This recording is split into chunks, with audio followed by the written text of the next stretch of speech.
how do you know if what you're dealing with is more constipation-like or more diarrhea-like? So first, let's look at the Bristol stool chart and the consistency of your stool. If you're falling into the 1 to 2 range most of the time, you might be more constipated and backed up. Now, if you're falling more into the 5 to 7 range, you may be having more diarrhea. But that's not the only detail we look at. We also need to look at how many times you're going. If you're going less than 1 time a day, you're probably a bit more backed up and on the constipation side. Now, if you're going 3 or more times a day, you might be more on the diarrhea side, especially if that's accompanied by a lot of urgency. And then the third detail I like to look at is how much are you eliminating? If you're pooping 3-4 times a day, but you're not really eliminating much, you still may be backed up. Now, if you are pooping maybe only once to twice a day, but you're eliminating a lot, it's accompanied by urgency, it's soft, it's loose, you might fit more on the diarrhea side in terms of the recommendations that we may make. Now, if you are going often or you're having watery and loose stool,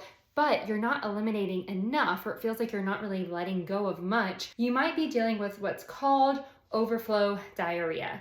This is where your colon is so backed up with stool that your poop that's now coming in is now overflowing around that backup. And what we need to do is clear that backup like we would severe constipation so that you can be going more regularly. So tell me, where do you think you fit in? The constipation camp or more of the diarrhea side?